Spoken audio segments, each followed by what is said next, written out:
Welcome to the week 4 waiver wire episode. Sorry about no episode last week. I was moving and was essentially dead for most of the weekend. Um, we're just gonna get right into it. We will have a full review coming later this week for all of week 4, but needed to get this out tonight as waivers process tonight, early morning usually for most leagues. Um, Starting off with a situation that is a bit upsetting, but not for me as a fantasy owner. Javonte Williams we'll just say tore his knee because he tore everything in his knee, um, which is obviously upsetting for that a guy got hurt. But if I said it wasn't upsetting for me, then you would probably think that I probably don't have Javonte Williams, and that's where you would be wrong. I do have Javonte Williams in my main money league, but here's where I'm at with it. He tore his ACL. He's out for the year. That means I can get him off my roster and I can stop running him out there every freaking Sunday telling myself that he's going to get it figured out, right? I've put this guy out there 4 weeks in a row and he ain't done jack, okay? So it's like a free roster spot. Like, you take this guy that's not doing anything. Do I think that's Javonte Williams' fault? Probably not. I think Javonte Williams is a pretty good player, but the Broncos are a dumpster fire, and I'm just tired of running him out there and having him get 6 points. So anybody else I can put in that actually has some upside, I'll take it. I got enough. I got deep running backs, so I'm all right with it. Yeah, I'd lose my third round pick, but such is life. Um, if you're running a third round pick out there and he's getting you 6 points a week, that's probably worse than if he was out for the season because you could just take him out and put somebody else in that might be decent. Having said all that, Mike Boone is the, I guess, replacement. He is 0% rostered, so he'll be available. Um, Melvin Gordon obviously seems like he's going to plug into that number one running back role, but if you've ever seen Melvin Gordon play football, you don't have very much faith in that because, particularly this year, it doesn't seem like he can do anything that's good for anyone except the team he's playing against. Had a fumble 6 on Sunday. Um, Obviously, seems like he will still get the Lions' share, but he's old and addicted to putting the football on the ground. So um, we'll see how much of that workload he can stand up to physically and also handle without giving the game away, which he has a habit of enjoying doing. Um, Probably would pick up Mike Boone. I mean, if you're deep at running back, it's probably not worth it. I mean, we saw this guy on the field, but like we were seeing with Melvin Gordon, he's not really playable. Mostly because he fumbles every time he carries the ball, and also the Broncos' defense or offense is terrible, and they want to prove that trading 74 first round picks for Russell Wilson is good. So they're trying to let Russ cook with his cornflakes and raw hot dog meal. Um, Next guy, switching to wide receiver, Josh Reynolds in Detroit, 33% rostered.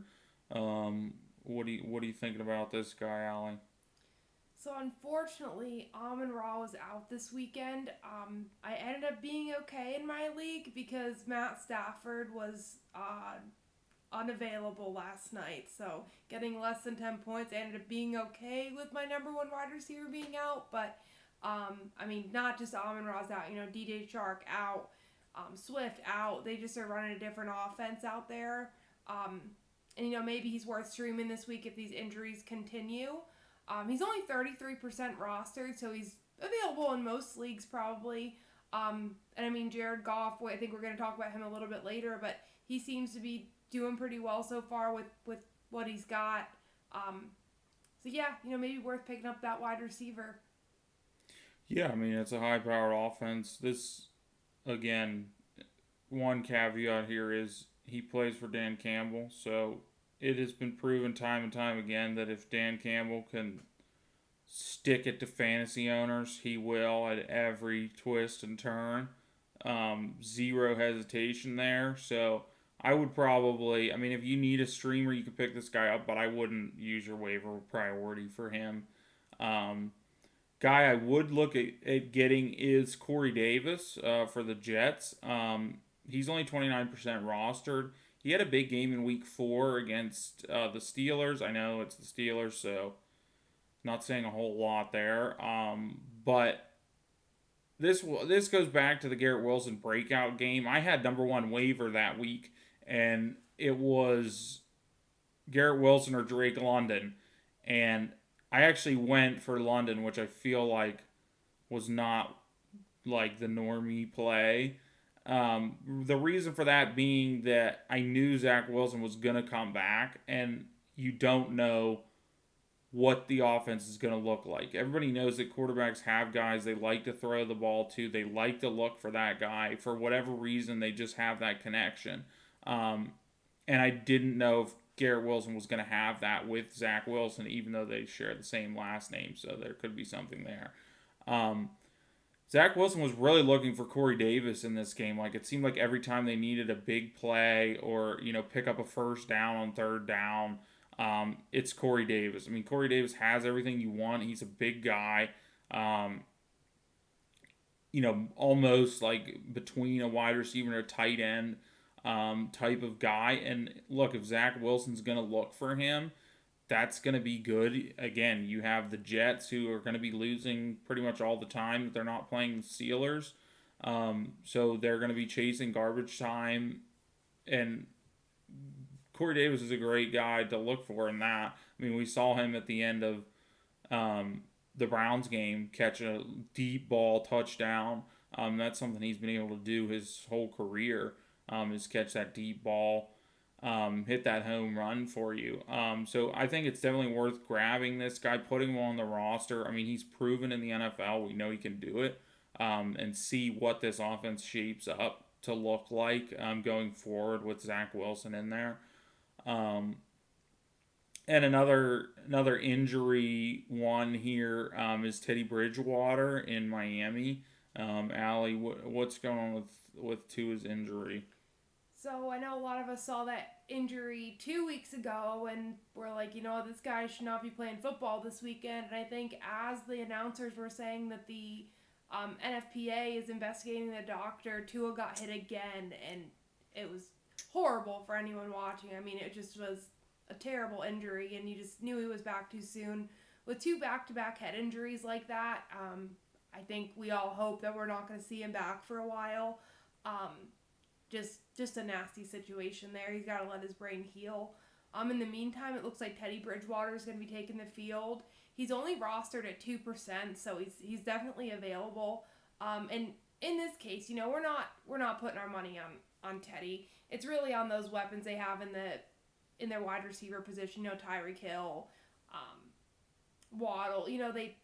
They're going to catch the ball. You throw it up there, they're going to run down, they're going to catch the ball. It seemed like Teddy fit pretty well into that offense, and I mean, that was a really rough situation. You see your teammate getting carted out on a stretcher, and I mean, he came into that game. They didn't win, but I mean, they still played decently well, given the situation that they were in. So I think with practice, he said he came into that game kind of prepared to take the field at some point, but this week he'll be even more prepared.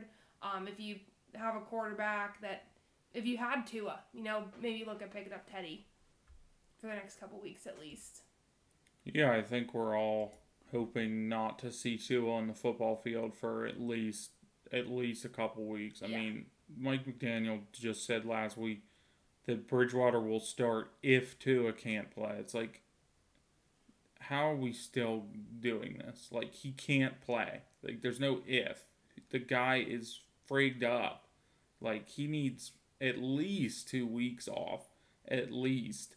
I don't understand how this is still happening. We're investigating, but also the guy could play football 3 days later. Yeah, and Um, back to back head injuries is one thing, and that's already bad enough. But if he was to get a third, I mean, back to back to back, like he could not walk. Like, I mean, he could not walk after this injury. He was really, really lucky to walk away from that. But I mean, that doesn't mean there's not going to be other long term effects that he's not even going to know about for years. I mean, I wouldn't be surprised if it's a month before he comes back. Like, if they got to get a good doctor in there that knows what they're doing, that's not willing to, I don't know. I don't know what happened there. That was really sad to see that because you think that you know all these things about head injuries and they still let something like that happen. It's sad. yeah, for sure. Hopefully, I think he is officially out this week, but hopefully, um, has a couple weeks of rest at least going forward. And honestly, I'm not sure that Teddy Bridgewater is that much of a downgrade from Tua. I'm not really somebody that was ever going to play Tua anyways. Um, but I think Teddy can get the ball to the weapons in space just as well, if not a little bit better than Tua from what we've seen so far. Another QB that you have to pick up is Jared Goff. He's 51% rostered. It's kind of like that name, not name value, but like everybody just wants to think he sucks. But Jared Goff's really never sucked. Um, I was looking today at the pass blocking in LA and their EPA per play, and Jared Goff is Matt Stafford. Like, based on their blocking, he was right on top of Matt Stafford in EPA per play. Um, Everything is what you want for this guy. They're first in offense and they're last in defense. So they have to keep being first in offense. That's the only way. They're first in offense and they're still not winning. So the only solution is to score more points because they couldn't stop your local high school team on a Friday night. Um, I actually told a friend to play this guy this week, hung 40. Without Amon Ra, Looked like a genius. Love that for me. That was with Jamal Williams freaking stealing points again. Um, Missing his two biggest weapons for sure. Yeah, it's against the Seahawks defense, and that's exactly what you would say. But I mean, they hung 35 on the Eagles in Week 1. Um, it seems like this offense is unstoppable.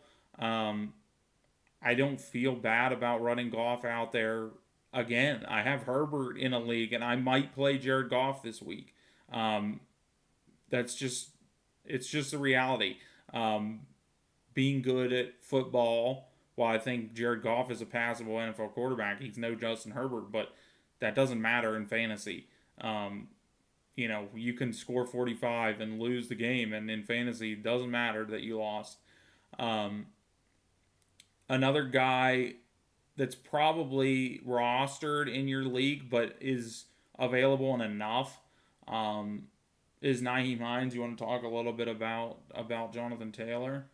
yeah. So it's a short week this week for the Colts. He's probably not gonna. Well, I don't want to say probably. He might not play Thursday versus Denver. Naeem Hines is 67% rostered. A lot of guys that picked up Jonathan Taylor might have picked him up just in case JT got hurt. But with it being a short week, it's probably they might just think it's not worth it for him to get even more hurt. And I mean, I would say they're playing Denver, who has a great defense against the run. But I mean, look at what Josh Jacobs did last weekend against Denver. I mean, I sat him, which was really dumb because I was like, oh, they're playing Denver. Their defense is great against the run, but Josh Jacobs just ran all over them. So, Naeem Hines might be a good pickup just for this week and next week, and especially if you have JT, it's good to just have the backup on the roster as well. Thank God for believing in Josh Jacobs. I drafted him everywhere I could, just based on the risk reward. If I pick this guy in the fifth round and he doesn't do anything, I mean, but you saw, I mean, I had like 30 points. So hopefully we can keep that going. Um, Another guy in a game I half watch is Tyler Algier for the Falcons. Cordero Patterson just went on IR. This guy's a rookie, kind of a late round pick, but somebody that people were kind of sharps were kind of on in draft season. But I have to imagine he dropped off most people's rosters in the first couple weeks, especially when Patterson was going nuclear. We said Patterson is too old to withstand that workload, and even if he does, he's not going to produce like that. And I guess we'll never know about the second part, but we were right about the first part. Just too old to handle that many touches. Picks up an injury, goes on IR here. 31% roster for Algier. I will say, admittedly, like I was watching multi-stream on Sunday Ticket on a MacBook, so like this was like one of the small games, but like on that size screen. So like if you put this guy on like a 3-inch screen, he looks pretty good. You'll have to pick it up and like hold it up to your face to like read his name at the end of the play. But like in that sample size, he passes the eye test. Actually looks pretty good. And a great thing for him is that the Falcons just won a game where they basically had an NPC at quarterback because they never let him throw the ball. They ran the ball like a million times and won. So what does that mean? Well, you're the Falcons. You need to win. So you're going to just keep running. They're going to come out this week and try to do the same thing, hand the ball off. Now, hopefully, we can get Drake London involved since I have him on my roster. That'd be nice. Um, but this guy, I would say I like him to take over the Lions' share in that backfield. They also have, I think, Caleb Huntley, which maybe is worth a look. He did score the touchdown. I prefer Algier, but I think both of them are maybe you could maybe pick up, especially given what's going on at running back so far this year. Another guy, just two quick guys we need to hit on is Jameson Williams, first round pick for the Lions. Um, he's 44% roster. If this is mostly if your league is either has a really deep bench or has an IR slot, this guy, somebody probably has this guy on an IR slot, but I mean, 44% roster, I guess maybe not. Grab this guy, put him in your IR slot. He's going to come back to this Detroit offense that's going nuts. And this guy's a beast. And we're seeing this from all the first round receivers Olave, Drake London, Garrett Wilson. They all have what it takes to be a receiver at the next level. And Jameson Williams was probably ahead of all of them if he was healthy. So maybe this guy comes back week 10 or week 11 or after, but maybe he's back for the fantasy playoffs, and we really see what he can do. Um, I mean, low risk, high reward. Probably by week 12, we would know if he's not going to make it back for the season, so you can dump him. And another guy is Brian Robinson, who is only 56% rostered. On He was on IR or PUP, one of the two, after being shot, but they're saying he could be back this week, which is important because Antonio Gibson sucks. And everybody in Washington knows that Antonio Gibson sucks. So they were already hinting at this guy taking over for Antonio Gibson before in the preseason. There was talk of that. People were on this guy. Obviously, crazy, unfortunate situation. He gets shot, goes on IR. People drop him, whatever. But he's going to come back. He's hopefully going to take a lot of those carries from Antonio Gibson, who I can't imagine they would be upset about giving up carries from since he sucks. And it's still probably going to be McKissick in the passing game, so he's probably going to be that third down back. But I think Brian Robinson's worth a look. Almost everybody's hurting at running back this year, given like what's happened with Akers and Henderson, and I mean even Chase Edmonds. Speaking of Chase Edmonds, who is now clearly the number two back, you liking Mostert here? I am, yeah. Like you said, I mean Chase Edmonds number two. This leaves number one for Mostert. Um, I don't know. I mean, they have so many weapons in the wide receiver, but they're gonna have to run it sometimes, and they might need a little bit more consistency on those third downs without Tua. Have a backup quarterback. Mostert's only 49% rostered, so he's probably available, or you might be able to get a pretty good deal for him on a trade. Um, and I mean, like we're saying, the running back situation this year is just weird. I mean, people that we thought were gonna go off just haven't, or they're hurt, so he might be worth a look. But I mean, their wide receivers are so good. It's hard to know how much they're going to run, but I think this offense is going to look quite a bit, maybe even a little bit different with Teddy Bridgewater compared to Tua. Just throwing the ball up the field and having Waddle or Hill just jump up and grab it. Yeah, I mean, if you watch the Dolphins games, he is the clear number one. I mean, two Yeah. minute drill is all him. I mean, I needed Chase Edmonds for a prop bet last week, and like, thank God he got it in like the first quarter because I swear to God I didn't see him until all like it had to be the middle of the fourth quarter.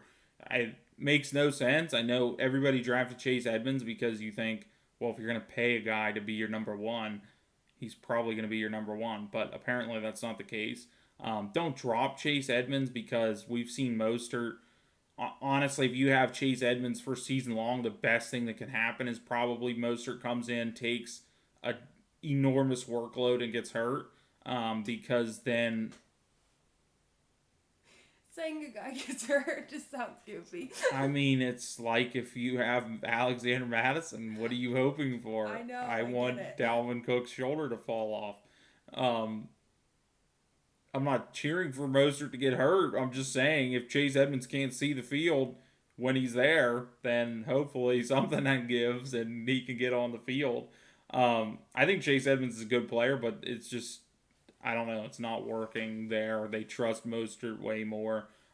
Now, having said that, Edmonds has gotten touchdowns the last couple weeks in like CEH type games where you suck the whole game but you score. Um, I have Chase Edmonds in a league. I've offered him for every player that I believe in slightly. But people either also don't believe in Chase Edmonds or don't look at their trade proposals. So sad day for me. He's just going to sit on my bench for the next 12 weeks. Um, and a Steelers guy, George Pickens. George Pickens. So he's 58% rostered, and at least in a lot of the leagues that I'm in, he was drafted, late on and maybe, I mean, around 10 plus. But that offense looked quite a bit different with Kenny Pickett. It just seemed to be a different energy. I mean, I don't mean different as in they looked good. I just mean different. So they took Mitch out they took him out right at the start of the second half. I think Kenny started the second half, and they just seem to have a lot more energy. And kind of as you were talking about before, Carter, they seem to pick a guy, whereas Zach Wilson seemed to be Corey Davis. Kenny seems to like throwing to George Pickens. DJ is dropping quite a bit. They seem to be easy catches he's dropping and these crazy ones he's catching. But when you need a catch, it seems like Kenny was going to George Pickens. Chase Claypool had one, he jumped up and it popped out and it was an interception. So, whereas none of those happened to George. So, I mean, maybe he was picked up in the draft and then dropped early on. You might be able to pick him up or get him for a good trade deal. But yeah, I like George Pickens here. Another receiver is Isaiah McKenzie for the Bills, 43% rostered. He's kind of looks like maybe what we all were hoping Gabe Davis would be. Gabe Davis scored that like weird touchdown in week one and then has just either been hurt or you wouldn't know he wasn't hurt if you were watching the game because he was invisible.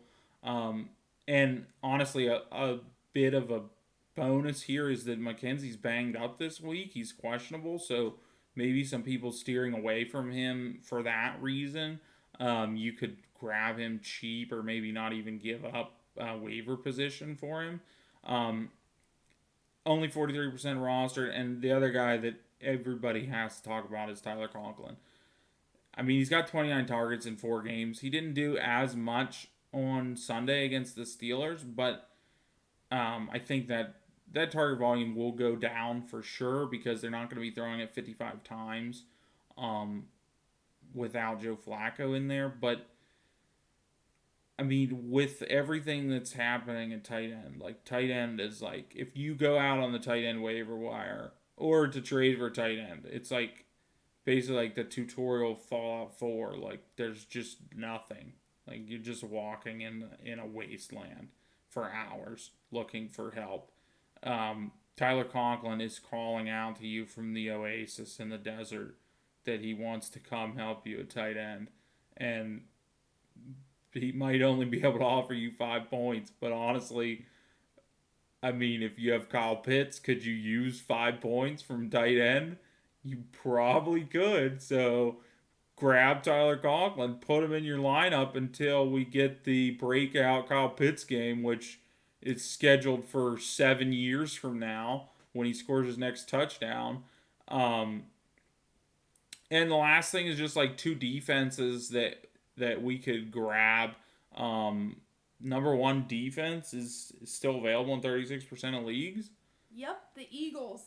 And these guys passed the eye test. I mean, I liked them from the start of the season specifically because of Jordan Davis from Georgia. I'm like, that guy's gonna be good, so picked him up. I mean, I had no reason really to think that other than he played for Georgia defense. But yeah, he's still available. They're still available in 36% of leagues, and they're the number one. So, I mean, I'd try to grab them on the waiver wire for sure. I mean, their offense is great, but their defense looks great too. And then another team that's rostered quite a bit lower is the Jags. They're only rostered in 8% of leagues, but they're the number 3 defense. I mean, they're probably not really seen this week as they only got 6 points, but remember that's against the Eagles, so they have so many weapons. I mean, Miles Sanders did great this weekend for the Eagles too. So throwing the ball, running the ball, they're just a great team. So they might not really be looked at this week because they're so low on the points for week 4. So yeah, maybe pick up the Jags defense. Yeah, I mean, anytime you can grab a top 5 at the position. I think the Eagles defense, off the top of my head, was drafted in every league I'm in, but with that first week giving up 35 to the Lions, like we didn't know what to make of the Lions. We were like, whoa. But clearly the Lions are just those guys that just score that every week. So both of those are definitely streaming options. I think that's all of the major guys that we wanted to cover. Like I said, we will come back, cover all of week 4, and look ahead to week 5 later this week. So stay tuned for that, and we will see you later in the week. Peace.